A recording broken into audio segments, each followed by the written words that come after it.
Hello प्यारे बच्चों, कैसे आप सभी। आशा करते हैं अच्छे होंगे और आप लोगों की पढ़ाई भी बहुत दमदार तरीके से चल रही होगी, क्योंकि एग्ज़ाम बहुत पास में हैं। बहुत ही कम समय जो है वो एग्ज़ाम के बचे हैं। करीब अगर आप काउंट करें तो आपके पास 60 दिन का समय बचा हुआ है। कुल कितना समय बचा हुआ है आपके पास? आपके पास करीब 60 डेज का जो है टाइम बचा हुआ है ना। और इन 7 दिनों में आप अपनी प्रिपरेशंस को बहुत अच्छे तरीके से करना चाहते हैं ताकि आपके बोर्ड एग्जाम में आए 95+%। तो जो बच्चे जिनका टारगेट 95+ का है वो कमेंट सेक्शन में कमेंट करिएगा बेटा।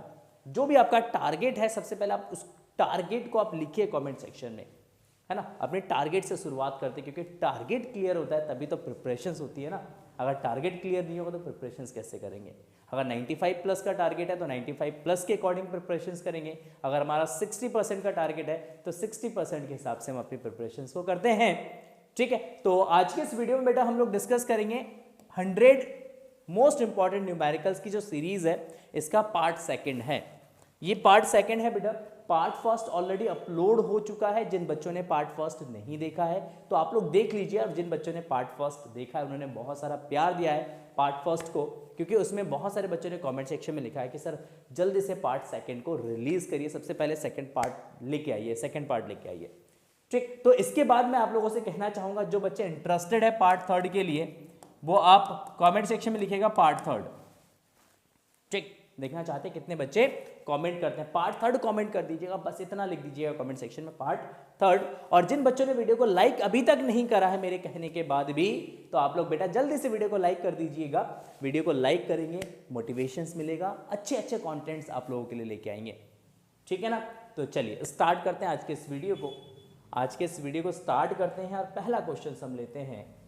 पहला क्वेश्चन हम लेते हैं। देखो बहुत सारे क्वेश्चंस ऑलरेडी हम बहुत सारे क्वेश्चन हम लोग पार्ट फर्स्ट में डिस्कस कर चुके हैं, है ना। तो आप लोग जाइए देखिए पार्ट फर्स्ट को, है ना। पार्ट फर्स्ट को देखिए। चलिए, तो हमारा आज के सेशन का पहला क्वेश्चन है। पहला क्वेश्चन है, क्या है पहला क्वेश्चन भाई? तो पहला क्वेश्चन हमारे सेशन का है कि दो बिंदु आवेश +9e होगा यहाँ पे बेटा, +9e एवं +e एक दूसरे से 16 सेंटीमीटर की दूरी पर स्थित हैं। इनके बीच एक आवेश +q कहां रखा जाए कि वह संतुलन में हो। क्वेश्चन 2018 में भी आया है, 2022 में भी आया है, 2025 में भी आएगा। क्वेश्चन जो है वो 2025 में भी आएगा। बहुत सिंपल सा क्वेश्चन है। तो देखिए सबसे पहले अगर हम बात करें, हमारे पास 2 आवेश दे रखा है। हमारे पास 2 आवेश है।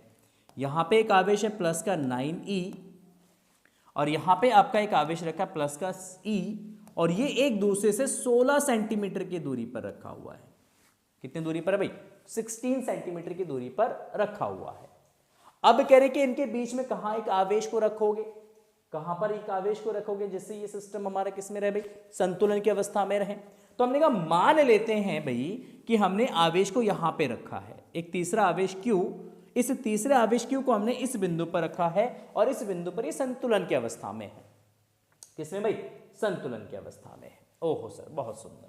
हमने कहा इस +9e से इसकी जो दूरी है भाई, मान लो कितना भाई x है, तो इस +e से इसकी दूरी क्या हो जाएगा भाई? 16 - x। कितना जाएगा? 16 - x हो जाएगा। देखो अब मान लो भाई कि इस पे कैसा चार्ज है भाई? धनावेश है। तो ये +9e इस प्लस को क्या करेगा? रिपेल करेगा इस डायरेक्शन में। किस बल से भाई? F1 से। इस +e इस q को रिपेल करेगा, प्रतिकर्षित करेगा इसके अपोजिट डायरेक्शन में। किस बल से भाई? F2 से। किससे? F2 से। ठीक, तो +e और +q के बीच में फोर्स लगेगा इस डायरेक्शन में, +9e और q के बीच में फोर्स लगेगा इस डायरेक्शन में, क्योंकि ये संतुलन की अवस्था में है। किसमें है भाई? संतुलन की अवस्था में है। अगर ये संतुलन की अवस्था में है तो इसका मतलब ये हुआ भाई, इसका मतलब ये हुआ कि ये हमारा किसमें होगा? इस पे नेट फोर्स 0 होगा। तो यहां पे लिखिएगा चूंकि Q आवेश संतुलन की स्थिति में है, संतुलन की स्थिति में है, इसलिए इस पे जो एफ नेट बल होगा, टोटल जो बल होगा वो कितना होगा भाई, 0 होगा। एफ नेट 0 हो जाएगा। एफ नेट तभी 0 होगा जब F1 माइनस F2 करेंगे। F1 माइनस F2 बराबर क्या हो जाएगा भाई, 0 हो जाएगा। तो आप यहां पे क्या लिख सकते हैं, आप यहां पे बता सकते हैं कि F1 का जो मान है वो किसके बराबर होगा भाई, F2 के बराबर होगा। F1 का जो मान है वो किसके बराबर होगा, वो F2 के बराबर होगा। ओहो सर, बहुत सुंदर, बहुत बढ़िया। देखो अब F1 किसके बीच में बल लग रहा है, प्लस 9E और Q के बीच का बल है, तो क्या लगाएंगे, कूलम का नियम लगाएंगे। क्या होता है कूलम का नियम भाई, कूलम का नियम होता है F is equal to K Q1 Q2 by R square. यही ना होता है, यही ना होता है कूलम का नियम, F is equal to K Q1 Q2 by R square. तो हम यहाँ पे इसी फॉर्मूले का यूज करेंगे और जस्ट हम यहाँ पे क्या करेंगे, वैल्यू सब्स्टिट्यूट करेंगे। तो F1 हो जाएगा आपका K Q1 into Q2, Q2 आपका 9E हो जाएगा, डिवाइडेड बाय इन दोनों की बीच की दूरी कितना भाई, x है, तो अपॉन में क्या आ जाएगा बेटा, x square is equal to F2। तो F2 यहां पे है बेटा प्लस E और प्लस Q के बीच की दूरी, या प्लस Q और प्लस E के बीच का जो बल है, ये बल आपका F2 है। इन दोनों के बीच की दूरी कितना है भाई, 16 माइनस x है।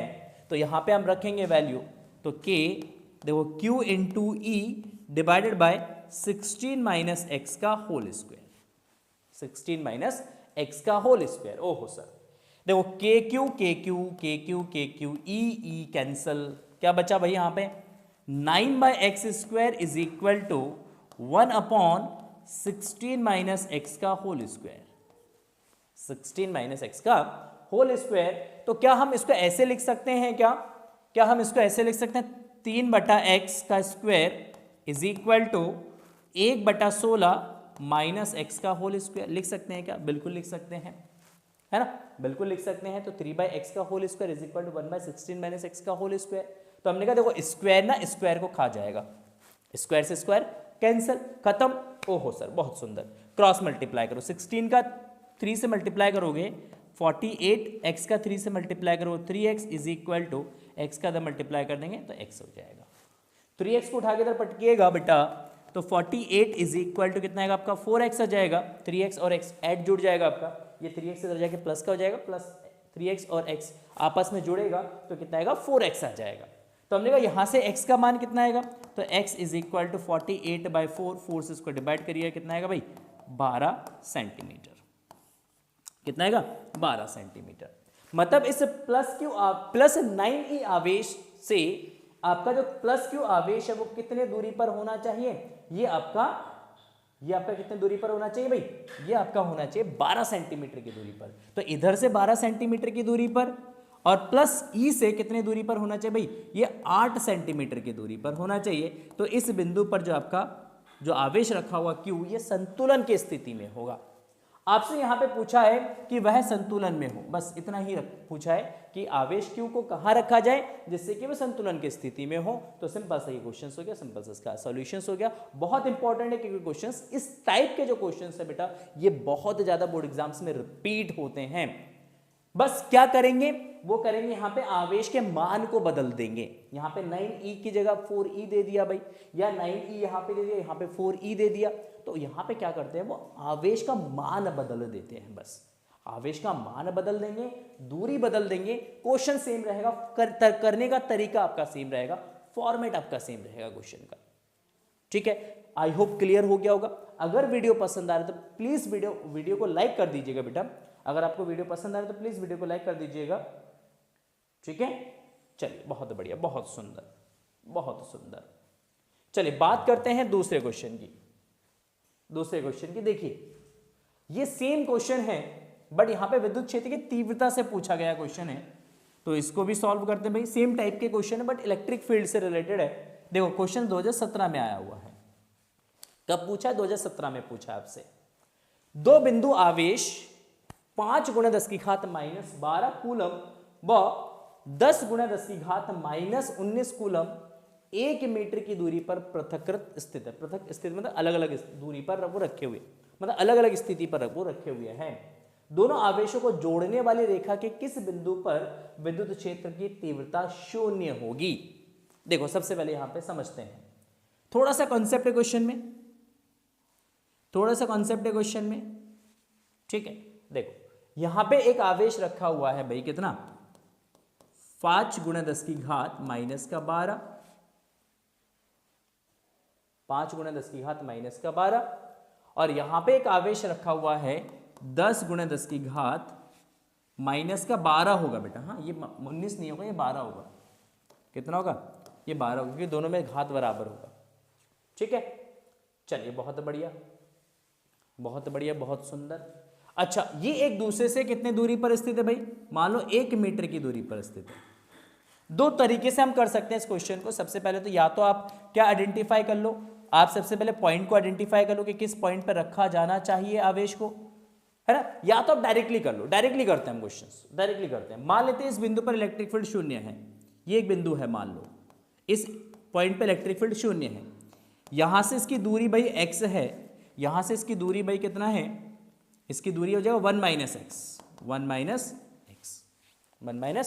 x। देखो इस बिंदु E पर, इस बिंदु O पर जो इलेक्ट्रिक फील्ड 0 है, इलेक्ट्रिक फील्ड ये 0 तभी होगा बेटा, इलेक्ट्रिक फील्ड ये 0 तभी होगा जब यहाँ पे दो इलेक्ट्रिक फील्ड बनेंगे और दोनों इलेक्ट्रिक फील्ड का मान आपस में क्या होगा? बराबर होगा, और दिशा में वो एक दूसरे के क्या होंगे? विपरीत होंगे। तो यहाँ पे तो ये बनेगा नहीं, बट हम इस पॉइंट पे लेके चल रहे हैं क्वेश्चन को, कि मान लीजिए इस बिंदु पर है, ये बिंदु यहाँ पे भी हो सकता है, वो यहाँ पर भी हो सकता है, वो इधर भी हो सकता है, कहीं पे भी हो सकता है, हमें नहीं पता, हम निकाल रहे, तो हमने कंसीडर करना है कि मान लो इस बिंदु पर इलेक्ट्रिक फील्ड 0 है, ठीक। अगर इस बिंदु पर इलेक्ट्रिक फील्ड 0 है, अकॉर्डिंग टू क्वेश्चन ई बिंदु पर अगर इलेक्ट्रिक फील्ड 0 है, तो इसका मतलब E1 इज इक्वल टू क्या होगा भाई?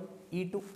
दो इलेक्ट्रिक फील्ड होंगे, दोनों इलेक्ट्रिक फील्ड का मान क्या होगा? आपस में बराबर होगा। तो हम यहाँ पे E1 को किसके बराबर कर देंगे? E2 के बराबर कर देंगे।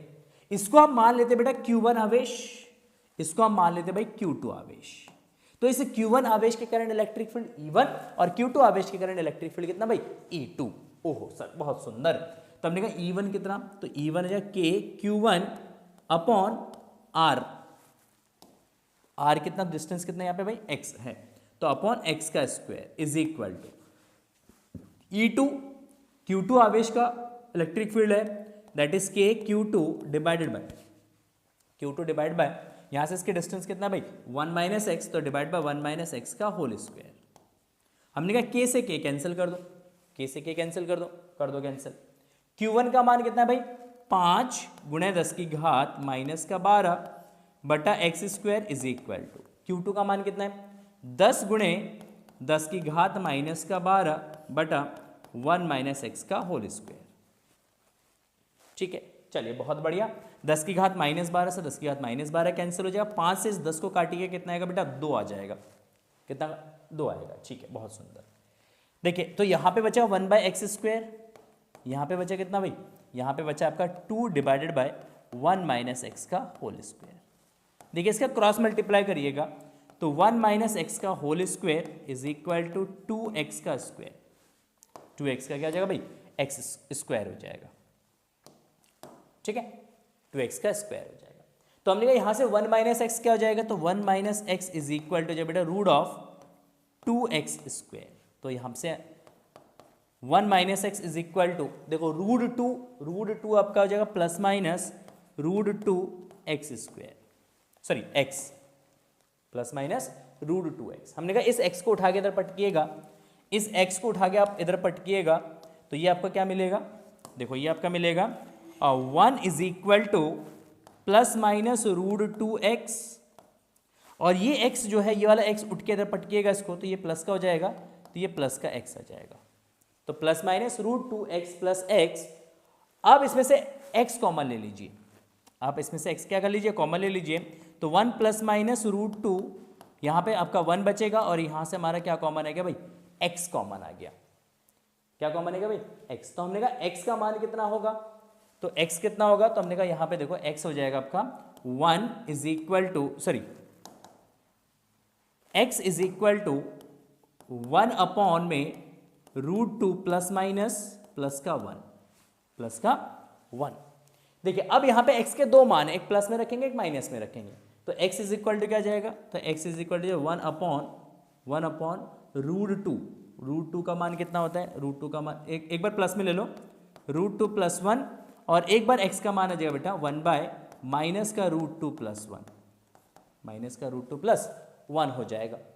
देखो अब यहाँ पे x इज इक्वल टू क्या आएगा 1 अपॉन 1.414 प्लस वन, तो ये आपका जो 1 बाय 2.414, ठीक।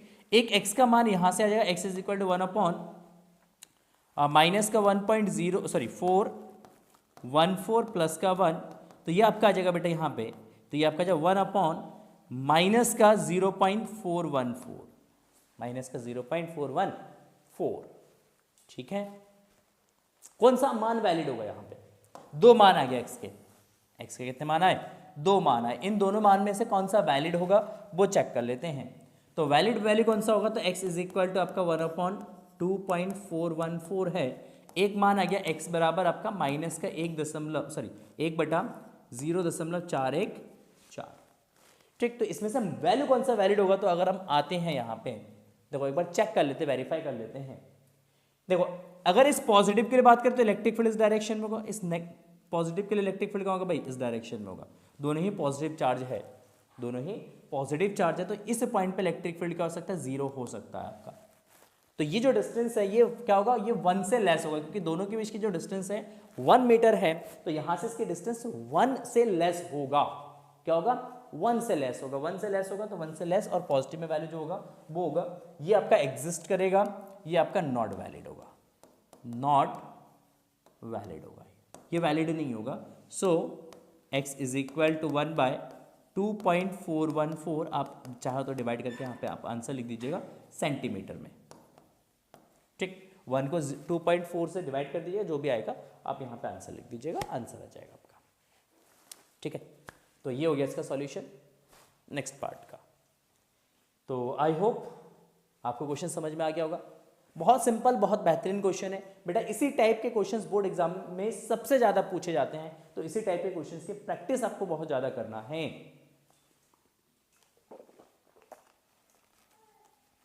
ठीक है। बहुत ज्यादा प्रैक्टिस करना है इस टाइप के क्वेश्चंस की, जितना हो सके उतना प्रैक्टिस करिए। चलिए आगे बढ़ते हैं, नेक्स्ट क्वेश्चन में चलते हैं।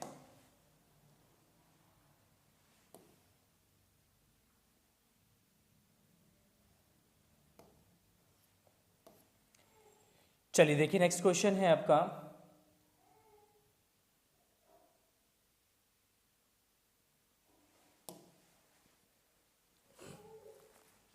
Question number third. Question number third क्या कह रहे हैं? 4 बिंदु आवेश QA is equal to 2 microcoulomb, QB is equal to -5 microcoulomb, है ना। QC is equal to 2 microcoulomb, QD is equal to -5 microcoulomb. 10 centimetre भुजा के किसी वर्ग ABCD के शीर्षों पर अव्यवस्थित है। वर्ग के केंद्र पर रखे 1 माइक्रोकूलम आवेश पर लगने वाला बल कितना है, ये आपको ज्ञात करना है। तो यहाँ पे 4 बिंदु आवेश, यहाँ पे ये गलत लिखा हुआ है थोड़ा सा, ठीक है। ये आपका QB है, ये आपका QC है, ठीक है। QB और QC का मान दे रखा है। एक वर्ग के चारों कोणों पर ये मतलब वर्ग के चारों वर्टेसेस पे कोनों पर ये स्थित है। तो एक सबसे पहले हम क्या बना लेते हैं भाई? एक वर्ग बना लेते हैं। सबसे पहले एक डायग्राम बना लेते हैं। न्यूमेरिकल्स को सॉल्व करने के लिए सबसे पहले हमें एक डायग्राम बनाना पड़ेगा। ये हमारा एक डायग्राम, एक वर्ग हो गया। इस वर्ग के चारों कोनों पर जो है स्थित है, चारों कोनों पर स्थित है आवेश। ये हो गया बिंदु A, ये हो गया बिंदु B, ये हो गया बिंदु C, और ये हो गया बिंदु D, ठीक है। देखो अब यहां पे कितना आवेश रखा है? 2 माइक्रोकूलम का रखा हुआ है। यहां पे कितना रखा हुआ है? B पे -5 माइक्रोकूलम का रखा हुआ है, ठीक। यहां पे कितना आवेश रखा हुआ है? C पे, तो C पे आवेश रखा हुआ 2 माइक्रोकूलम का, और यहां पे कितना आवेश रखा हुआ है? यहां पे -5 माइक्रोकूलम का आवेश रखा हुआ है, ठीक। इनके विकर्ण्स बना लेते हैं। क्या बना लेते हैं भाई? विकर्ण ले लेते हैं। ये एक विकर्ण हो गया इसका, ये इसका दूसरा विकर्ण हो गया। ओह सर बहुत सुंदर, अब इसके विकर्ण जहां पे भी प्रतिच्छेद करिए इसका केंद्र हो जाएगा, क्या जाएगा इसका केंद्र हो जाएगा। और कह रहे हैं कि इसके केंद्र पर एक दूसरा 1 माइक्रोकूलम का एक आवेश रखा हुआ है। कितना आवेश रखा हुआ है यहाँ पे? 1 माइक्रोकूलम का आवेश इस वर्ग के केंद्र पर रखा हुआ है, यहाँ पे रखा हुआ है। तो इस आवेश पर कितना बल लग रहा है वो बल आपको ज्ञात करना है। क्या करना है? बल ज्ञात करना है। कैसे करेंगे बल ज्ञात? बल को ज्ञात कैसे करेंगे? तो बल को ज्ञात किया जाएगा कैसे भाई? तो देखो सिंपल तरीका यूज करेंगे यहाँ पे। देखो ये जो Q आवेश है, यहाँ पे ये जो आवेश रखा हुआ है A पे 2 माइक्रोकूलम, इस पे भी 1 माइक्रोकूलम, ये भी प्लस का चार्ज, ये भी प्लस का चार्ज है। इन दोनों के बीच में क्या लगेगा भाई? प्रतिकर्षण बल लगेगा, वो इस दिशा में लगेगा। इसको FA नाम दे देता हूं मैं। क्या नाम दे देता हूं? FA। ठीक है, चलिए इस C पे जो आवेश रखा हुआ है 2 माइक्रोकूलम, ये इसके विपरीत दिशा में इधर लगेगा। कितना? इसको नाम दे देते हैं FC, क्योंकि दोनों में प्रतिकर्षण होगा। अच्छा देखो इस 1 माइक्रोकूलम और इस D पे जो आवेश रखा हुआ -5 माइक्रोकूलम, इसमें अट्रैक्शन होगा तो बल लगेगा इस दिशा में। कितना? FD। और इस B पे भी माइनस का आवेश रखा हुआ है, O पे सेंटर पे प्लस का आवेश रखा हुआ है, दोनों में आकर्षण होगा तो बल लगेगा इस दिशा में, दैट इज FB। तो FC और FA अपोजिट दिशा में है। ठीक, ऐसी FB और FD जो है ये एक दूसरे के अपोजिट डायरेक्शन में है। तो अगर हम बात करें A और O के बीच में बल कितना होगा? A तथा O के बीच बल कितना? तो इसके बीच बल हो जाएगा FA के Q1। Q1 आपका है बेटा 2 माइक्रोकूलम। Q2 कितना आपका?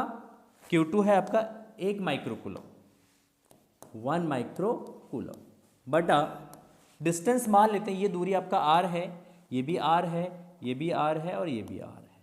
ठीक, तो दूरी आपका R, तो ये R² हो जाएगा। क्या जाएगा? R² हो जाएगा। ठीक है, चलिए बहुत बढ़िया। देखो O तथा C के बीच बल कितना? तो हमने कहा FC is equal to K 2 microcoulomb, क्योंकि C पे 2 माइक्रोकूलम का आवेश रखा है, O पे आपका 1 माइक्रोकूलम का आवेश रखा हुआ है, 1 माइक्रोकूलम बटा R²।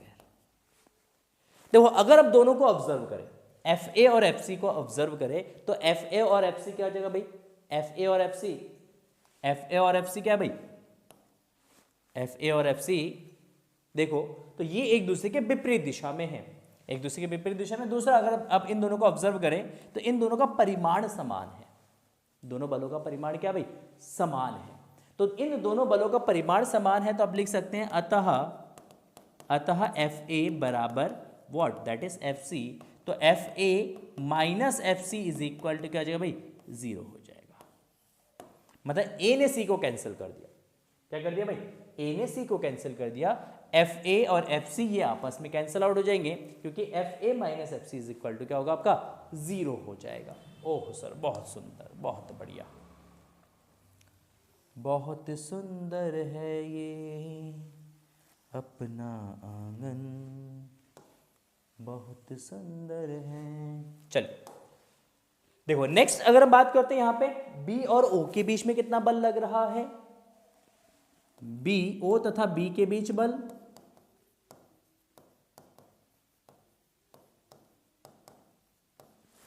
है ना। O और B के बीच में कितना बल लग रहा है भाई? O और B के बीच में बल लगेगा, देखो ये हो जाएगा FB बराबर K माइनस का है यहाँ पे, तो प्लस में ही रखेंगे वैल्यू, 5 माइक्रोकूलम और 1 माइक्रोकूलम, और दोनों के बीच के डिस्टेंस कितना भाई? R²। तथा O तथा D के बीच बल, D के बीच बल, देखो O तथा D के बीच कितना बल लगेगा? O तथा D के बीच का बल कितना लगेगा? तो O पे आपका अगेन 1 माइक्रोकूलम है, D पे आपका है माइनस का 5 माइक्रोकूलम, तो ये बल लगेगा आपका FD is equal to that is K 5 microcoulomb 1 microcoulomb बटा R²। तो अगेन अगर आप देखोगे तो ये FB बराबर क्या है बेटा आपका एफ डी। क्योंकि इन दोनों को अगर आप कंपेयर करते हो, इन दोनों को कंपेयर करोगे तो दोनों का देखो परिमाण बराबर है, मान बराबर है, दोनों का मान बराबर है। तो आप क्या लिखेंगे, एफ बी बराबर एफ डी। तो आप यहां से लिखेंगे F B minus F D is equal to what, that is zero, that is zero. तो यहाँ पे इन दोनों का नेट बल भी जीरो हो गया। इसका मतलब एफ डी और एफ बी आपस में क्या हो गए, कैंसल आउट हो गए। तो ओ पर कुल नेट बल कितना हो जाएगा, ओ पर नेट बल कितना हो जाएगा।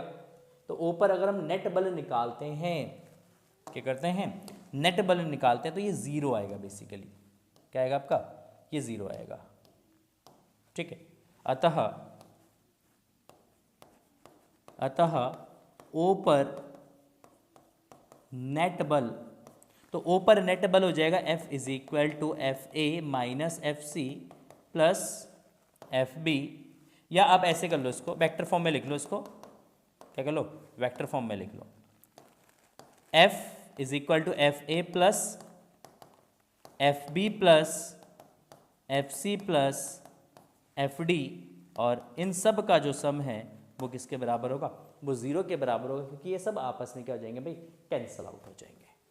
तो इसका मतलब इस केंद्र पर जो आवेश रखा हुआ है, इस आवेश पे कुल कितना बल लग रहा है, तो ये बल लग रहा है आपका जीरो बल लग रहा है, ठीक। इसका मतलब यहां पे जो आवेश रखा हुआ है, इस आवेश पे कोई बल कार्य नहीं करेगा।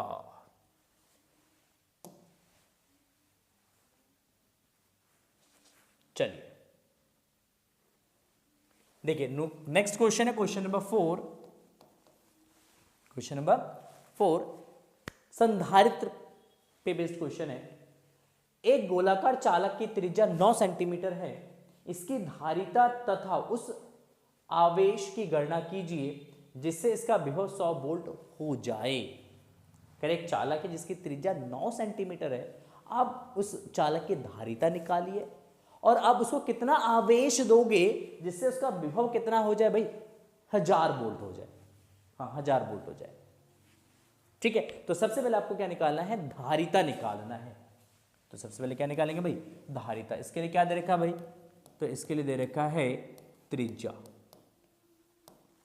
तो त्रिज्या आर बराबर, या कैपिटल आर ले लेते हैं हम इसको, कैपिटल आर बराबर 9 सेंटीमीटर, तो 9 गुणा 10 की घात माइनस का 2 मीटर। सेंटीमीटर में दे रखा था, मीटर में बदल लिया हमने। और क्या दे रखा है, विभव दे रखा है। विभव V बराबर कितना भाई, 1000 वोल्ट। तो पहला हम निकालते हैं धारिता। तो धारिता C बराबर होता है, गोलीय चालक है, गोलीय चालक की जो धारिता है इसका सूत्र होता है, फॉर्मूला होता है बेटा 4 पाई एप्सिलॉन नॉट आर। क्या होता है, 4 पाई एप्सिलॉन नॉट आर, ठीक हो गया। देखो 4 pi epsilon naught R, 4 pi epsilon naught का वैल्यू हो जाएगा 1/9 into 10 to the power 9 into R हो गया आपका 9 गुणा 10 की घात माइनस का 2। तो हमने कहा 9 से 9 कैंसिल हो जाएगा, ये 10 की घात 9 ऊपर चला जाएगा, तो 10 की घात माइनस 2 माइनस 9 बराबर माइनस का 10 की घात माइनस का 11 फैरड हो जाएगा ये आपका। तो सी का मान आ गया यहाँ पे 10 की घात माइनस का 11 फैरड। अच्छा अब आपसे क्या पूछा है, आपसे पूछा उस चालक को आप कितना आवेश दोगे जिससे कि उसका विभव कितना हो जाए, 1000 वोल्ट हो जाए। तो आवेश निकालना दूसरे केस में, दूसरे केस में क्या निकालना हमें आवेश निकालना है, ठीक है। तो देखो सेकंड केस में हमें आवेश निकालना है, तो आवेश कितना हो जाएगा भाई, तो आवेश Q is equal to the C into V. क्या था आवेश, आवेश Q is equal to the C into V. तो हमने कहा C कितना है, तो C है 10 की घात 11, V आपका है 10 की घात 3, 1000 का मतलब क्या हो गया 10 की घात 3। तो हमने कहा C है 10 की घात माइनस का 11 और V है आपका 10 की घात 3। तो माइनस 11 में से 3 घटा दोगे तो आपका बचेगा 10 की घात माइनस का 9 कूलम, नहीं 9 10 11 12 होता है, 8 हो जाएगा बेटा, माइनस का 8 कूलम। तो आप इसको लिख सकते हैं 10 गुणे 10 की घात माइनस का 9 कूलम। तो आप इसको लिख सकते हैं 10 नैनो कूलम। कितना, 10 नैनो कूलम, ठीक। मतलब उस चालक को, गोलीय चालक को आपको कितना आवेश देना पड़ेगा, उस गोलीय चालक को आपको आवेश देना पड़ेगा 10 माइक्रोकूलम का आवेश, सॉरी 10 नैनो कूलम का आवेश देना पड़ेगा, 10।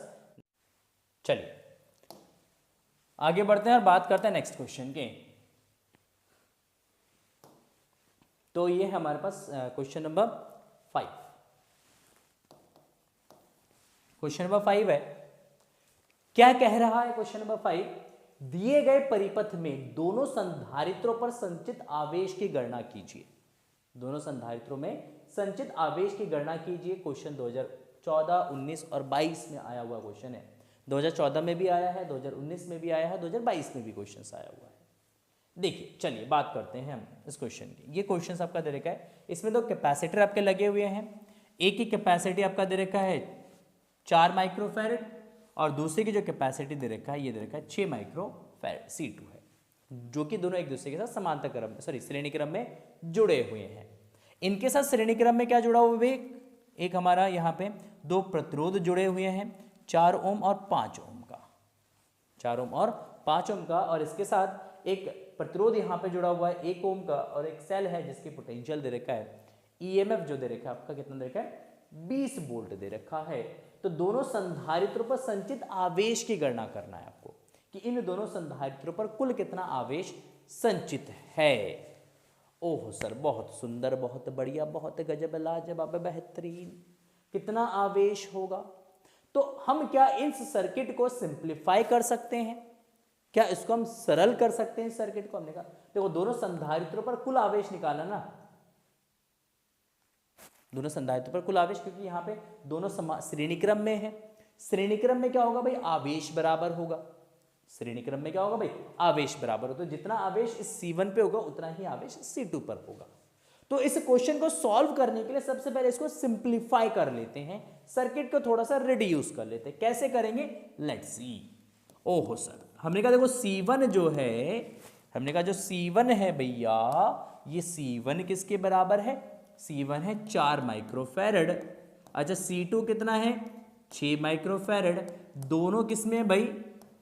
दोनों हैं श्रेणी क्रम में। तो हमने कहा अगर दोनों श्रेणी क्रम में, तो श्रेणी क्रम में तुल्य धारिता क्या हो जाए? C is equal to 1/C1 plus 1/C2, तो 1/4 प्लस 1/6। तो हमने कहा एलसीएम हो जाएगा 12, 4 तिया 12, 6 दूना 12, तो हमने कहा ये आ जाएगा 5/12। तो हमने कहा C जो है ये आपका जब 12/5 माइक्रोफैरड। तो इसकी तुल्य धारिता जो है इन दोनों की वो है 12/5 माइक्रोफैरड है, 12/5 माइक्रोफैरड है। हमने कहा देखो ये दोनों जो आपका प्रतिरोध है, ये दोनों प्रतिरोध किसमें है भाई? ये दोनों प्रतिरोध जो है ये श्रेणी क्रम में जुड़े हैं। तो इसको नाम दे दो R1, इसको नाम दे दो R2 और इसको नाम दे दो R3, है ना। R1 और R2 और R3 ये तीनों किसमें है भाई? ये तीनों श्रेणी क्रम में है, ये तीनों किसमें? श्रेणी। बट इन दोनों को सबसे पहले श्रेणी क्रम में जोड़ते हैं। देखो सबसे पहले हम इन दोनों को श्रेणी क्रम में जोड़ लेते हैं। देखो R1 तथा R2 ये श्रेणी क्रम में है, ठीक है, श्रेणी क्रम में है। तो R इज इक्वल टू हो जाएगा आपका R1 plus R2, directly add हो जाएगा तो 4 + 5 is equal to what? That is 9 microfarad. Sorry प्रतिरोध है ना, माइक्रोफैरड में क्यों लिखेंगे हम? ओम में लिखेंगे, तो 9 ओम आ जाएगा ये, ठीक है। चलिए अब देखिए इस सर्किट को सिंप्लीफाई कर लेते हैं। सर्किट को सिंप्लीफाई करेंगे तो कुछ इस तरीके से सर्किट बचेगा आपके पास। एक कैपेसिटर बचेगा आपका यहाँ पे, एक प्रतिरोध यहाँ पे बचेगा आपके पास, इसके साथ एक श्रेणी क्रम में एक प्रतिरोध बचा है और इसके साथ हमारे पास एक 20 वोल्ट की यहाँ पे बैटरी लगी हुई है। ये आपका हो गया 9 ओम का। ये कैपेसिटर आपका हो गया बेटा C बराबर 12/5 माइक्रोफैरड। देखो इस पे हमें क्यों निकालना है? क्यों निकालने के लिए हमें क्या चाहिए भाई? हमें चाहिए विभव। तो विभव कितना होगा? तो सिंपल सा लॉजिक है इस क्वेश्चन में, सिंपल सा लॉजिक हम यहाँ पे लगाएंगे। क्या लॉजिक लगेगा? देखो ये दोनों समांतर क्रम में है, जितना V इसके क्रॉस होगा उतना ही V इसके क्रॉस होगा। दोनों का विभव क्या होगा भाई? समान होगा, क्योंकि दोनों किसमें जुड़े हैं भाई? दोनों जुड़े हैं समांतर क्रम में। जितना V इसका होगा उतना ही V इसका होगा, तो इसका V निकालेंगे। अच्छा ये 1 ओम का प्रतिरोध है, तो सबसे पहले ये निकाल लेते हैं कि परिपथ में धारा कितना प्रवाहित हो रहा है। धारा निकाल देते हैं। तो धारा I बराबर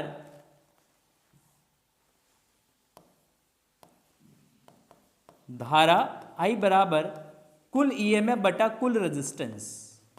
कुल ईएमएफ कितना, कुल ईएमएफ है बेटा 20, ये सेल का ईएमएफ दे रखा है 20 बटा कुल प्रतिरोध यहाँ पे आपका आ गया 9 और ये हो गया आपका R, ये इसका आंतरिक प्रतिरोध है। अब इसको यहाँ जोड़ लो, अब इसको यहाँ पे मत जोड़ो, अब इसको यहाँ जोड़ लो, यहाँ पे जोड़ लो इसके साथ 1 ओम का। ठीक, तो 9 + 1 बराबर कितना है 20 बटा 10, 10 इसको भाग करेंगे तो कितना आएगा 2 एम्पियर। कितना भाई 2 एम्पियर। तो ये जो संधारित्र है, इस संधारित्र के सिरों के बीच कितना विभवांतर होगा, तो संधारित्र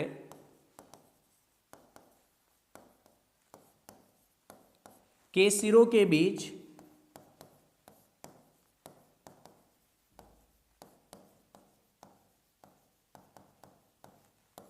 विभवांतर बराबर R के सिरों के बीच विभवांतर,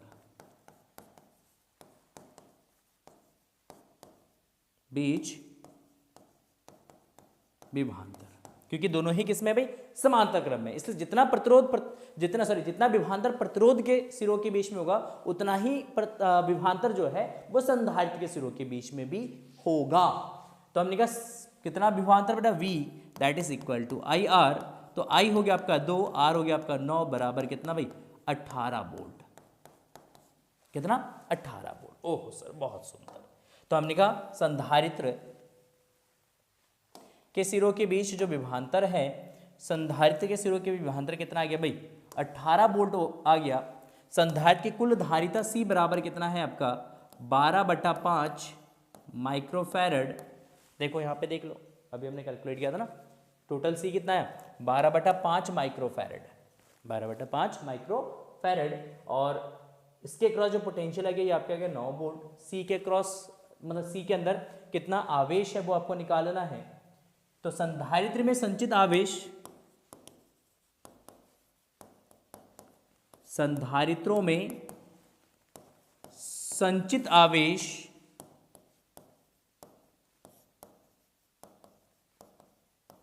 संचित आवेश Q इज इक्वल टू क्या जाए बेटा C इंटू V। तो हमने कहा C कितना भाई 12/5 माइक्रोफैरड, V कितना आपका 18 वोल्ट।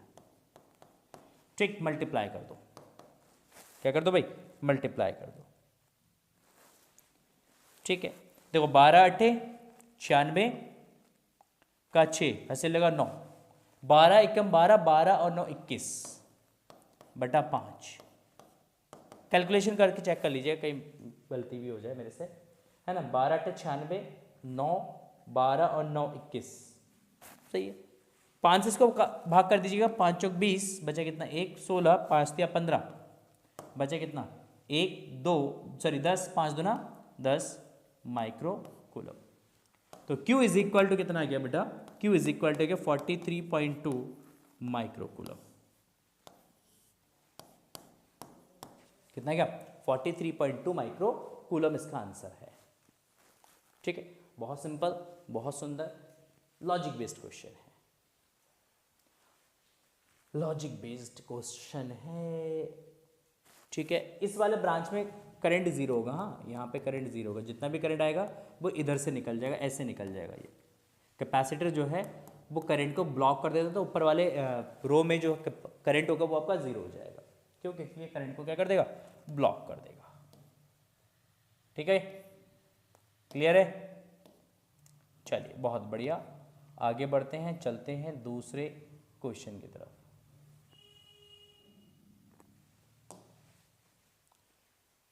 देखिए नेक्स्ट क्वेश्चन है आपका क्वेश्चन नंबर 6।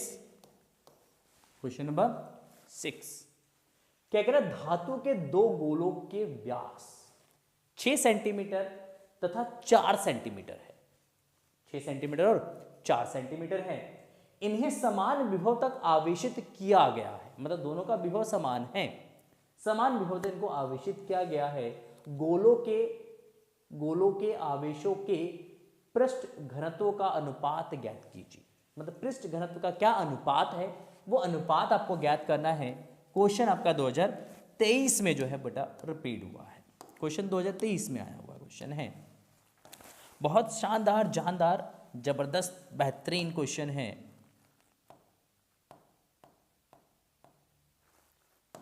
ठीक है, कलर बना रहा हूं मैं इसलिए थोड़ा टाइम लग रहा है।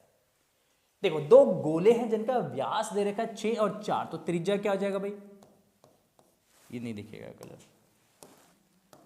कितना हो जाएगा भाई,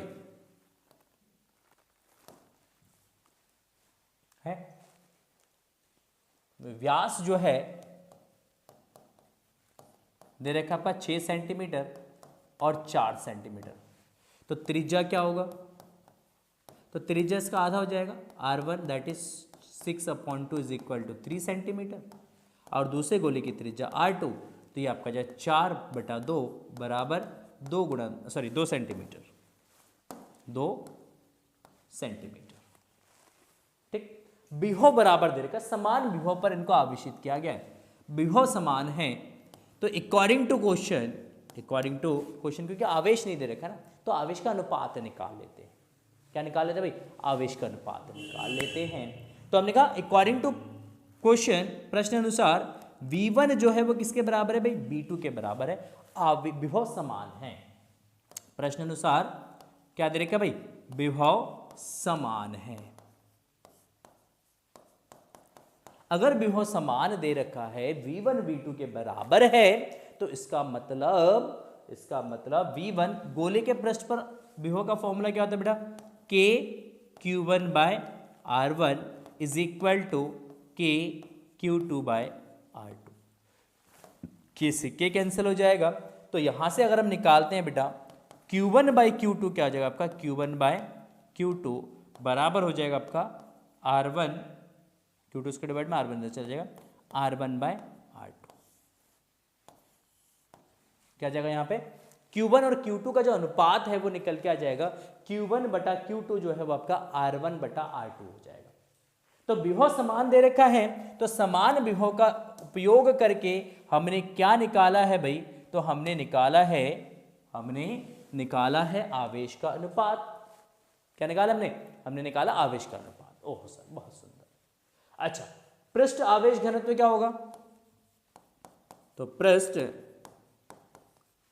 आवेश घनत्व, तो प्रथम पृष्ठ का होगा, प्रथम गोली का होगा σ1 दैट इज Q1/A1, तो Q1/A1 आपका जब 4πr1 का स्क्वायर, Q1/r1 का स्क्वायर, ठीक है ना।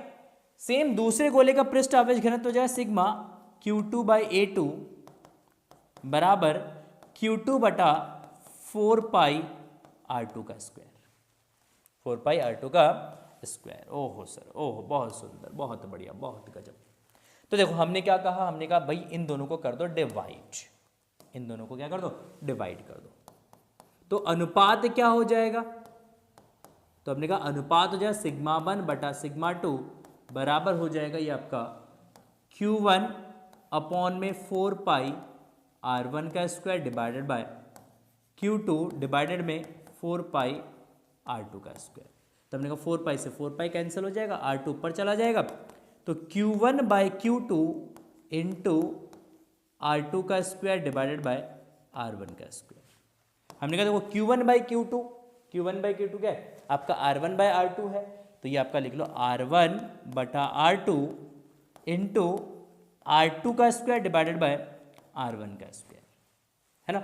R1/R2 है, Q1/Q2 का वैल्यू, यहाँ से हमने क्या करना है, यहाँ से वैल्यू उठाना है और यहाँ पे रख देना है, इसको थप करके रख देना है, ठीक है। ओहो सर बहुत सुंदर। हमने कहा R1 से R1 कैंसिल, R2 से R2 कैंसिल, देखो क्या बचा भाई, बचा R2/R1। अच्छा R2 कितना है, क्या R2 2 है, R1 कितना है, R1 3 है, तो क्या ये 2/3 आ जाएगा। हमने कहा बिल्कुल, क्यों ऊपर सेंटीमीटर नीचे भी सेंटीमीटर से सेंटीमीटर कैंसिल, तो 2/3, तो यहाँ से आपका आंसर आ रहा है, यहाँ से आपका आंसर आ रहा है, क्या आ रहा है भाई, σ1/σ2 इज इक्वल टू 2/3, 2/3 आ जाएगा इसका आंसर, ठीक। तो पृष्ठ घनत्व का जो अनुपात या पृष्ठ आवेश घनत्व का जो अनुपात है वो अनुपात होगा आपका 2:3। क्या होगा भाई, 2:3 होगा। ओह सर बहुत बढ़िया, बहुत बढ़िया।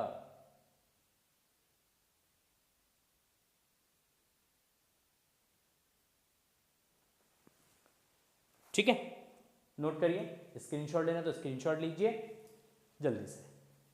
चलिए आगे बात करते हैं।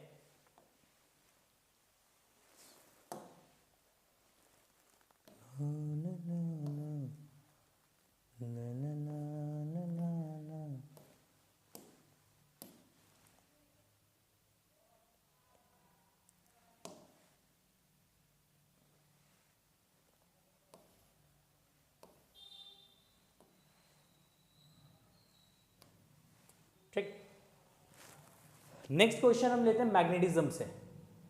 किससे? मैग्नेटिज्म से। क्वेश्चन नंबर आपका 7 है शायद, मुझे याद नहीं है क्वेश्चन नंबर एग्जैक्ट, ठीक देख लीजिएगा। एक समान दो वृत्तीय पास चित्र अनुसार व्यवस्थित है। दो पास का मतलब दो लूप, दो वृत्ताकार कुंडली, जो कि इस तरीके से रखा हुआ है, वो डायग्राम दिख रहा है यहाँ पे। अच्छा, क्या करें, दोनों पासों में प्रवाहित धारा एवं त्रिज्या बराबर है। ठीक, दोनों में धारा बराबर है और त्रिज्या बराबर है। चुंबकीय क्षेत्र का परिमाण व दिशा ज्ञात कीजिए। बिंदु ओ पर चुंबकीय क्षेत्र का परिमाण क्या होगा और उसकी दिशा क्या है, ये आपको ज्ञात करना है। क्या करना है? ज्ञात करना है। देखो, सबसे पहले अगर हम बात करें यहां पे, तो ये जो लूप है, मैं डायग्राम बना देता हूं यहां पे दोबारा से आपको समझाने के लिए, मैं डायग्राम बना देता हूं। देखो, दो लूप है, एक लूप आपका यहां पे है इस तरीके से, एक लूप आपका यहां पर है इस तरीके से, ऐसे रखा हुआ है। ठीक है, ये दो लूप हो गए आपके। चलिए, बहुत बढ़िया, बहुत सुंदर। ठीक, यहां से आर दूरी पर, इसके केंद्र से आर दूरी पर और इसके केंद्र से आर दूरी पर, इसके केंद्र से आर दूरी पर एक बिंदु है ओ, एक बिंदु है ओ, और इस बिंदु ओ पर आपको चुंबकीय क्षेत्र का परिमाण निकालना है। यह है बिंदु ओ। अच्छा सर, बहुत बढ़िया सर, बहुत बढ़िया है भैया, ओहो गजब। देखो, ये हो गया हमारा आर, अरे भाई ये हो गया हमारा आर, ये हो गया हमारा आर, ये आर दूरी पर है। क्या कह रहा है कि इसमें जो धारा है वो इस तरीके से प्रवाहित हो रही है और इसमें जो धारा है वो कुछ इस तरीके से प्रवाहित हो रही है। दे नहीं रखा वैसे इसमें धारा की दिशा, ऐसे मान लेते हैं हम। ठीक, बिंदु ओ पर आपको चुंबकीय क्षेत्र का परिमाण निकालना है। तो देखो, इस वृत्ताकार कुंडली की वजह से भी चुंबकीय क्षेत्र बनेगा ओ पर, और इस वृत्ताकार कुंडली की वजह से भी चुंबकीय क्षेत्र बनेगा इस बिंदु ओ पर। ठीक, तो इसका भी चुंबकीय क्षेत्र को, इसका भी चुंबकीय क्षेत्र को, कुल कितना चुंबकीय क्षेत्र है बिंदु ओ पर, वो आपको ज्ञात करना है। क्या करना है? वो आपको ज्ञात करना है। चलिए देखिए कैसे ज्ञात करते हैं।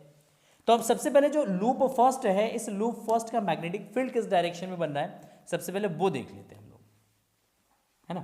क्या देख लेते हैं? सबसे पहले ये देख लेते हैं कि इसका मैग्नेटिक फील्ड किस डायरेक्शन में आपका बन रहा है।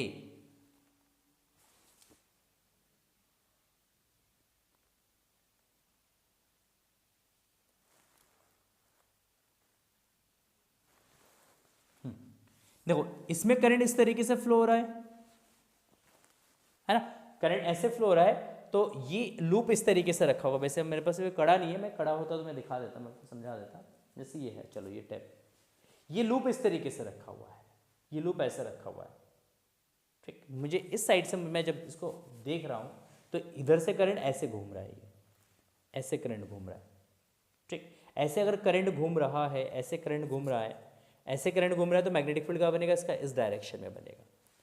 राइट हैंड थंब रूल के अकॉर्डिंग मैग्नेटिक फील्ड का बनेगा इसका इस डायरेक्शन में बनेगा। इसका मैग्नेटिक फील्ड इस डायरेक्शन में मान लेते हैं कितना भाई, बी पर। ये लूप फर्स्ट है, ये लूप सेकंड है। ठीक, अच्छा ये वाला लूप इस तरीके से रखा हुआ है, ऐसे रखा हुआ है। ठीक है, इसमें करंट के डायरेक्शंस को चेंज कर लेते हैं, क्योंकि इसमें दे नहीं रखा ना करंट का डायरेक्शन। यहाँ पे हम करंट के डायरेक्शंस को चेंज कर लेते हैं।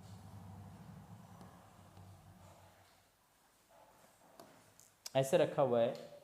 ठीक, मैग्नेटिक फील्ड ऊपर बनाना है तो हम करंट ऐसे ले लेते हैं। अरे सॉरी,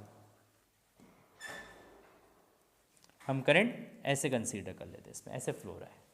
ठीक, अगर करंट ऐसे फ्लो हो रहा है तो मैग्नेटिक फील्ड कहाँ बनेगा, देखो ये लूप इस तरीके से रखा हुआ है, ऐसा लूप रखा हुआ है, करंट ऐसे फ्लो हो रहा है, करंट ऐसे फ्लो हो रहा है, ऐसे घूम रहा है ये करंट ऐसे घूम रहा है, तो मैग्नेटिक फील्ड कहाँ बनेगा इसका, ऊपर के साइड में बनेगा। तो ये मैग्नेटिक फील्ड बनेगा इस दिशा में, कितना भाई B2, और B1 एंड B2 के बीच में एंगल कितना होगा भाई 90 डिग्री की, यहाँ पे एंगल 90 डिग्री है, तो ये भी एंगल कितना होगा आपका 90 डिग्री होगा। ठीक है, क्लियर है। अच्छा, इस पास की जो त्रिज्या है बेटा, वो त्रिज्या दे रखा है आपका A, इसकी भी त्रिज्या कितना है भाई A दे रखा है, दूरी आपका R दे रखा है। तो ये जो बिंदु O है, ये जो बिंदु O है आपका बेटा, ये बिंदु O इस लूप के लिए क्या है, अक्षीय स्थिति है। तो किसका फॉर्मूला यूज करेंगे, अक्षीय स्थिति का फॉर्मूला यूज करेंगे। यहाँ पे अक्षीय स्थिति का क्या यूज करेंगे भाई, फॉर्मूला यूज करेंगे। तो देखो फॉर्मूला क्या लगाते हैं हम यहाँ पे, तो देखो लूप फर्स्ट के कारण O पर चुंबकीय क्षेत्र क्या होता है, चुंबकीय क्षेत्र का अक्षीय स्थिति है। ये कौन सी स्थिति है भाई, अक्षीय स्थिति है। ओहो सर अक्षीय स्थिति है, हमने कहा बिल्कुल। तो मैग्नेटिक फील्ड है B1 is equal to mu naught N I R square, त्रिज्या का स्क्वायर, A स्क्वायर त्रिज्या के यहाँ पे A, divided by 2 root of R square plus A square की पावर 3/2। ये मैग्नेटिक फील्ड होगा किसके लिए भाई, ये मैग्नेटिक फील्ड होगा लूप के लिए, क्योंकि इसमें नंबर ऑफ टर्न्स कितने दे रखे हैं, फेरों की संख्या कितना है नहीं दे रखा है क्वेश्चन में, तो फेरों की संख्या आप 1 ले लीजिए। तो मैग्नेटिक फील्ड आपका बनेगा B is equal to mu naught I A square divided by 2 R square plus A square की पावर 3/2। चलिए बहुत बढ़िया, बहुत सुंदर। आ जाओ सेकेंड पार्ट में। ठीक, देखो नेक्स्ट आपका है लूप सेकंड के कारण,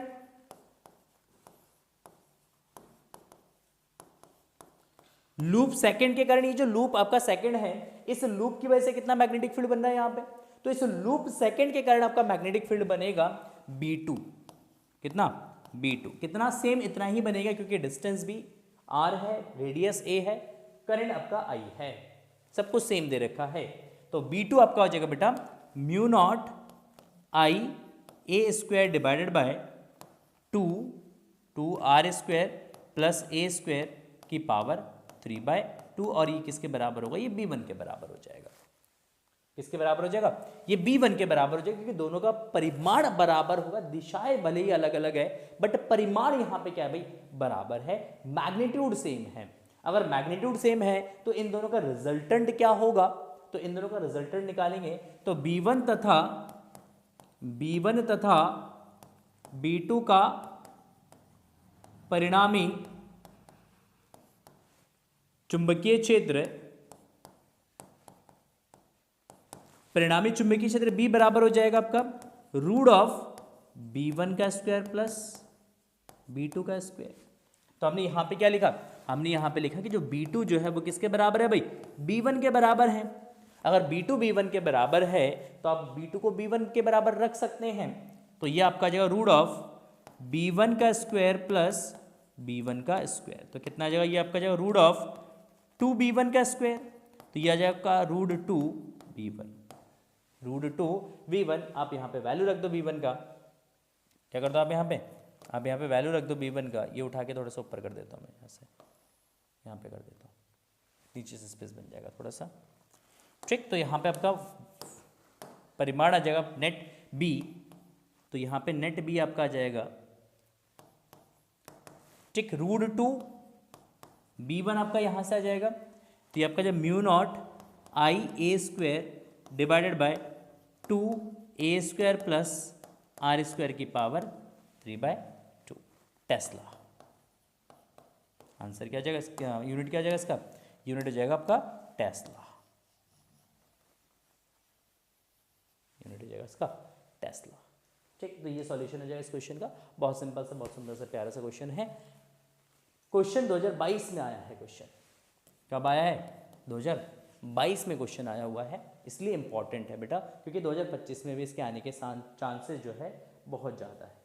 2025 में भी ये क्वेश्चन रिपीट हो सकता है।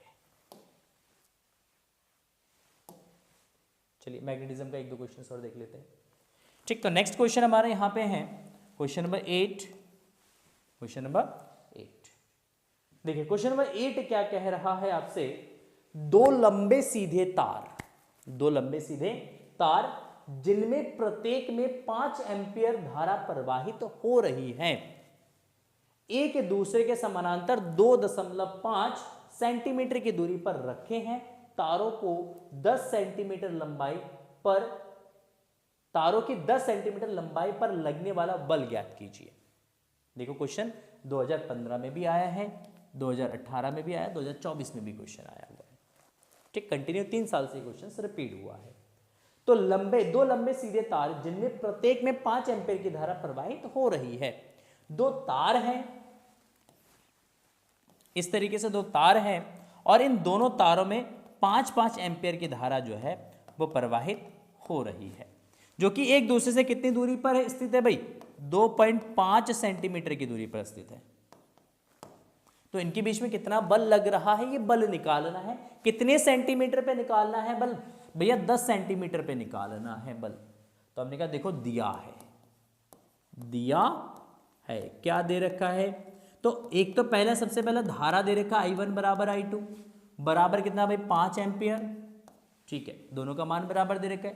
दूरी दे रखा है D कितना भाई 2.5 सेंटीमीटर, तो यहाँ पर 2.5 गुणा 10 की घात माइनस का 2 मीटर। सेंटीमीटर को किस में बदलेंगे भाई, मीटर में बदल लेंगे। अच्छा सर बहुत बढ़िया। कितने सेंटीमीटर पे बल निकालना है भाई, 10 सेंटीमीटर में, तो L का वैल्यू 10 सेंटीमीटर, तो 10 गुणा 10 की घात माइनस का 2 मीटर। अच्छा, बल का फॉर्मूला क्या होता है, बल का है फॉर्मूला क्या होता है बताओ, बल लगेगा दोनों के बीच कितना, बताओ बताओ। ओहो, बल F बराबर कितना भाई, F बराबर लगेगा, ये आपका जाएगा μ0/2π I1 I2 upon D into L। क्या होता है formula, μ0/2π I1 I2 upon D into L, इसका फॉर्मूला होता है। इसी फॉर्मूले में हमने क्या करना है, वैल्यू सब्स्टिट्यूट कर देना है। देखो μ0/2π तो हो गया आपका 2 गुणा 10 की घात माइनस का 7, I1 I2, I1 कितना भाई 5, I1 कितना 5 गुणे 5, L कितना भाई 10 गुणे 10 की घात माइनस का 2 बटा D कितना भाई 2.5, तो 2.5 गुणे 10 की घात माइनस का 2, -2 से -2 कैंसिल, 2.5 से 5 को काटोगे कितना आएगा भाई 2 आ जाएगा, 5 दूना 10, 10 गुणा 10 100, 100 गुणे 2 200, तो ये आपका जाएगा 200 गुणे 10 की घात माइनस का 7। तो आप इसको लिख सकते हैं क्या, तो इसको आप लिख सकते हैं F बराबर 2 गुणा 10 की घात माइनस का 5 न्यूटन। तो कितना बल लगेगा, F बराबर 2 गुणा 10 की घात माइनस का 5 न्यूटन। ठीक है, तो ये हमारा आंसर हो जाएगा। क्लियर है,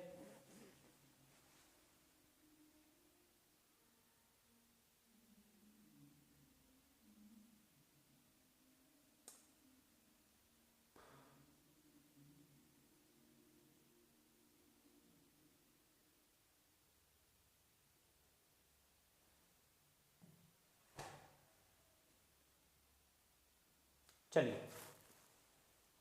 ये हमारे पास next question, question number 9। Question number 9 क्या कह रहा है, तांबे में मुक्त इलेक्ट्रॉनों का घनत्व, तांबे में मुक्त इलेक्ट्रॉनों का घनत्व 8.5 गुणा 10 की घात 28 मीटर क्यूब है, 28 मीटर क्यूब है, 20 सेंटीमीटर लंबाई तथा 1 सेंटीमीटर 2 अनुप्रस्थ सेंटीमीटर स्क्वायर होगा, सेंटीमीटर स्क्वायर अनुप्रस्थ परिच्छेद के तांबे के तार से होकर प्रवाहित धारा का मान ज्ञात कीजिए। तार से 4 वोल्ट की बैटरी जुड़ी है तथा तार में इलेक्ट्रॉनों की गतिशील, ठीक है, गतिशीलता आपका दे रखा है 4.5 गुणा 10 की घात माइनस का 6 मीटर स्क्वायर पर वोल्ट सेकंड है। 2020 में क्वेश्चन आया हुआ है। सबसे पहले क्वेश्चन में आपको आइडेंटिफाई करना है कि निकालना क्या, क्वेश्चन कहना क्या चाह रहा है आपसे। क्वेश्चन क्या कहना चाह रहा है वो सबसे पहले आपको देखना पड़ेगा। तो तांबे में मुक्त इलेक्ट्रॉन घनत्व दे रखा है, सबसे पहले घनत्व दे रखा है, इलेक्ट्रॉन घनत्व दे रखा है, इलेक्ट्रॉन घनत्व है ये। तो इलेक्ट्रॉन घनत्व आपके पास दे रखा है, क्या है इलेक्ट्रॉन घनत्व, स्मॉल n बराबर 8.5 गुणा 10 की घात 28 metre cube, metre cube. 20 centimetre लंबाई, लंबाई कितना दे रखा है L, तो L दे रखा है आपका 20 सेंटीमीटर, 20 सेंटीमीटर, तथा 1 सेंटीमीटर इसका अनुप्रस्थ परिच्छेद का क्षेत्रफल है, ए दे रखा है, क्षेत्रफल दे रखा है 1 सेंटीमीटर स्क्वायर। तांबे के तार से होकर प्रवाहित धारा का मान ज्ञात कीजिए। क्या कह रहा है आपसे, धारा निकालना है भाई, क्या निकालना है, धारा निकालना है। 4 वोल्ट की बैटरी है, तो इसको सेंटीमीटर को मीटर में कन्वर्ट कर लेना, तो 10⁻² मीटर, इसको सेंटीमीटर स्क्वायर को मीटर स्क्वायर में कन्वर्ट कर लेना, तो 10⁻⁴ मीटर स्क्वायर। अच्छा, potential V is equal to कितना दे रखा है, 4 वोल्ट दे रखा है, कितना दे रखा है, 4 वोल्ट दे रखा है।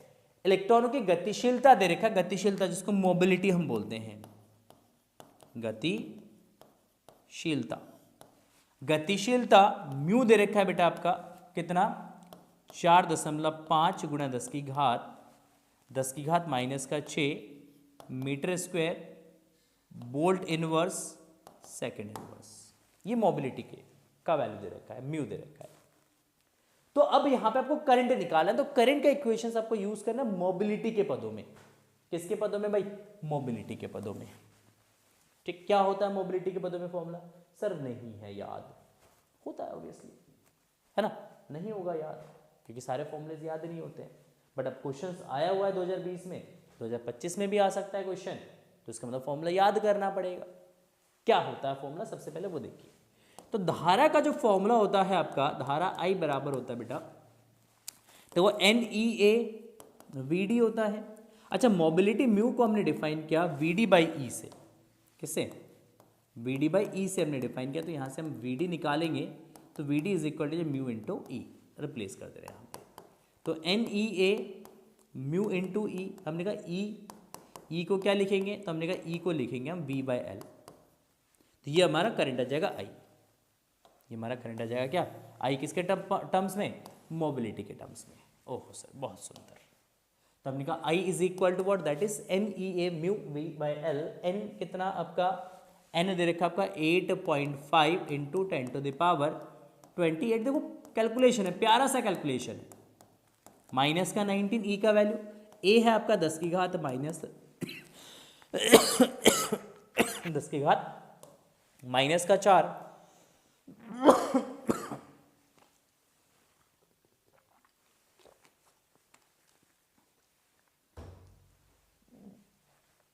दस की घात है -4, A का वैल्यू रख दिया, मोबिलिटी रख दो भाई 4.5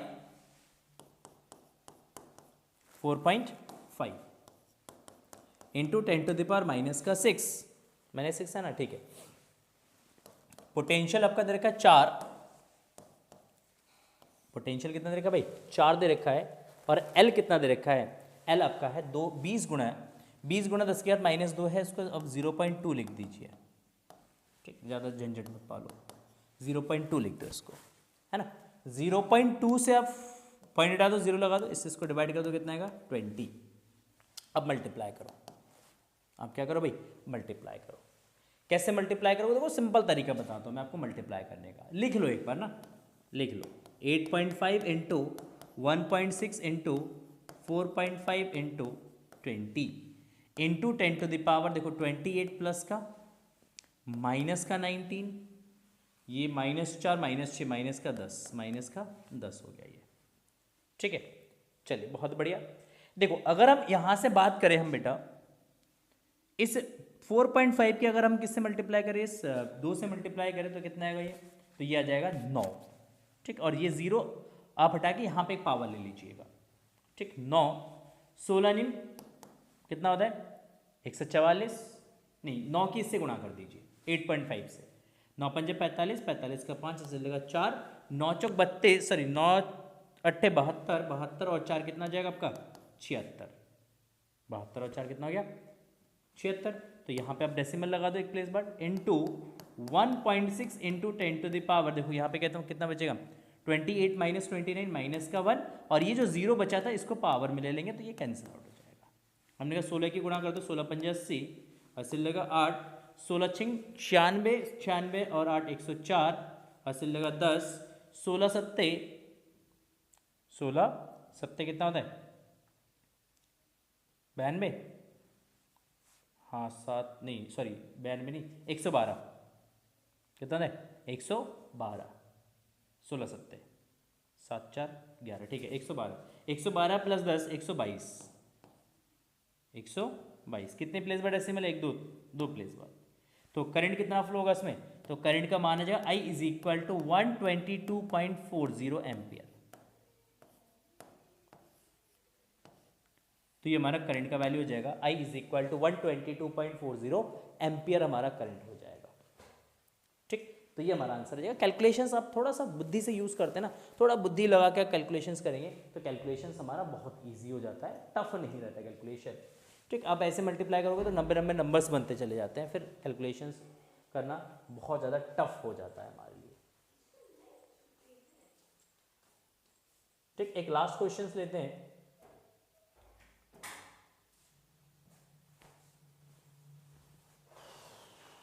ठीक, एक लास्ट क्वेश्चन लेते हैं, क्वेश्चन नंबर 10 है शायद। देखो क्वेश्चन नंबर 10 है, किसी परमाणु में इलेक्ट्रॉन 0.7 एंगस्ट्रॉम त्रिज्या की कक्षा में, यहां पे कला नहीं कक्षा में 6.6 गुणा 10 की घात 4 मीटर पर सेकेंड की चाल से गति कर रहा है, कक्षा में तुल्य धारा ज्ञात कीजिए। उस कक्षा में कुल कितनी धारा प्रवाहित हो रही है वो आपको कैलकुलेट करना है। तो सबसे पहले कक्षा की त्रिज्या आपका गिवन है, त्रिज्या दे रखा R बराबर 0.7 एंगस्ट्रॉम। ठीक, तो इसको मीटर में बदलेंगे तो 0.7 into 10 to the power minus का 10 बराबर 7 गुणा 10 की घात माइनस का 11 मीटर। ठीक, चाल दे रखा है V कितना भाई 6.6 गुणा 10 की घात 4 मीटर पर सेकेंड। और क्या दे रखा है, और कुछ नहीं दे रखा, आपसे पूछ रहे हैं धारा ज्ञात कीजिए, कितनी धारा उसमें प्रवाहित हो रही है, धारा का मान ज्ञात करिए। 2022 में क्वेश्चन आपका आया हुआ है बोर्ड एग्जाम में। ठीक है, चलिए देखिए कैसे करेंगे। तो धारा I बराबर क्या होता है भाई, तो धारा I बराबर होता है Q बाई टी। तो हमने कहा इलेक्ट्रॉन की कक्षा के लिए Q किसके बराबर जो E और T जो है वो कैपिटल T। एक चक्कर में कितना समय लगा उसको आवर्तकाल बोलेंगे, तो T को हम ले लेंगे कैपिटल T। और एक इलेक्ट्रॉन पे आवेश कितना होता है भाई स्मॉल e, तो स्मॉल e बाई टी। अच्छा हमने कहा आवर्तकाल T कितना होगा भाई, तो आवर्तकाल T बराबर होगा भाई कितना, एक चक्कर घूमने में कितना दूरी तय किया भाई 2 पाई r, कितने वेग से भाई v वेग से। तो आवर्तकाल बराबर होता है क्या, आवर्तकाल बराबर होता है 2 पाई r अपॉन v, कुल दूरी बटा कुल चाल बराबर समय, है ना। तो t बराबर 2 पाई r अपॉन v। तो हम यहां से उठा के वैल्यू इसमें सब्स्टिट्यूट कर देंगे, तो ये आपका जाएगा I is equal to E by T. T आपका जाएगा 2 pi r upon v, v ऊपर मल्टीप्लाई में चला जाए तो EV upon 2 pi r। Value रखिए करंट का, I is equal to E आपका होता है 1.6 into 10 to the power minus का 19, V आपका दे रखा चाल दे रखा 6 गुणा 6.6 गुणा 10 की घात 4 बटा 2। अच्छा अब यहाँ पे पाई का मान कितना रखेंगे, क्या 22 बटा 7 रखेंगे या 3.14 रखेंगे, ये आपके मेंटल लेवल पे डिपेंड करता है कि आप कितना सोच पाते हैं। तो ऊपर 66 है, नीचे अगर 22 आता है तो 22 से 66 को हम भाग कर सकते हैं। तो इसका मतलब यहाँ पे पाई का मान कितना रखेंगे हम, पाई का मान रखेंगे 22 बटा 7 और r आपका हो गया कितना भाई 7 गुणा 10 की घात माइनस का 11। देखो अगर आप 22 पाई का वैल्यू 22 बटा 7 रखते हैं तो कैलकुलेशंस कितना इजी हो जाता है। अगर अगर आप यहाँ पे पाई का मान बिना सोचे समझे अगर आप रख देते हैं 3.14, कैलकुलेशंस आपका क्या हो जाता है, बहुत ही ज़्यादा टफ हो जाता। कैलकुलेशंस क्या होता है, बहुत ज़्यादा टफ हो जाता।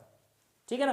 तो इसलिए थोड़ा सा बुद्धि लगाना है, तभी उसी के हिसाब से आपको क्या करना है, वैल्यू सब्स्टिट्यूट करना है। तो देखो i इज इक्वल टू, भाई देखो यहाँ पे 7 से 7 कैंसिल हो जाएगा, हो जाएगा। अच्छा ठीक है, बहुत बढ़िया। यहाँ से पॉइंट हटा दो, माइनस पावर 1 कर दो, 22 तिया 66, 2 से इसको काटेंगे तो 0.8, तो 0.8 इंटू 3 2.4 हो जाएगा बेटा, इंटू 10 टू द पावर कितना, तो ये बचेगा आपका 3 माइनस का 11, तो 3 माइनस का 11, और ये ऊपर जाके प्लस का हो जाएगा, प्लस का 11 हो जाएगा, प्लस का 11 हो जाएगा। तो कितना हो गया ये आपका 3 और 4 सॉरी 3 और 11 24, क्या बोल रहा हूँ, 3 और 11 14, और 19 में से 14 घटा देंगे तो बचेगा माइनस का 5, तो 2.4 गुणा 10 की घात माइनस का 5 एम्पियर। तो करंट कितना आ गया सर्किट में, तो सर्किट में करंट का वैल्यू आ गया I is equal to 2.4 into 10 to the power -5 ampere, that is the correct answer. ठीक, तो ये हो गया इस क्वेश्चन का सॉल्यूशंस। इसके अलावा अभी भी हमारे पास बहुत सारे क्वेश्चन है बेटा, और वो सारे क्वेश्चन हम लोग डिस्कस करेंगे पार्ट 3 में। ठीक, ऐसे हम डिफरेंट पार्ट से एक क्वेश्चन, दो क्वेश्चन करते रहेंगे। ठीक, और हमारा जो क्वेश्चन होगा वो हो जाएगा। ठीक, तो आई होप अब तक हमने 20 क्वेश्चंस 100 में से कितने 20 क्वेश्चन 2 पार्ट में ऑलरेडी डिस्कस कर चुके हैं। अब पार्ट 3 मिलेगा आपको, जब आप कमेंट सेक्शन में लिखेंगे पार्ट 3, और कम से कम 200 कमेंट आने चाहिए मुझे कमेंट सेक्शन में। कमेंट सेक्शन में कम से कम 200 कमेंट आने चाहिए, 200 कमेंट आएंगे, और कुछ मत लिखो, आप केवल लिख दो पार्ट 3, या इस वीडियो के बारे में आपकी क्या राय है वो आप लिख सकते हैं, किस टॉपिक पे आपको नेक्स्ट वीडियो चाहिए वो आप लिख सकते हैं कमेंट सेक्शन में। वीडियो कैसा लगा आप बता सकते हैं कमेंट सेक्शन में। ठीक है, और अभी तक वीडियो को लाइक नहीं करा तो प्लीज़ वीडियो को लाइक कर दीजिएगा, और 200 कमेंट के साथ साथ बेटा टारगेट हमारा है 1000 लाइक्स का, 1000 लाइक्स का टारगेट है। तो 1000 लाइक्स एंड 200 कमेंट जैसे इस वीडियो पे कंप्लीट हो जाएगा बेटा, पार्ट 3 आप लोगों के लिए रिलीज हो जाएगा। तो आप लोगों से रिक्वेस्ट है जितना जल्दी हो सके ये टारगेट कंप्लीट करिए, पार्ट 3 आपको मिल जाएगा। मिलते हैं नेक्स्ट वीडियो में, तब तक के लिए thank you and so much and bye bye.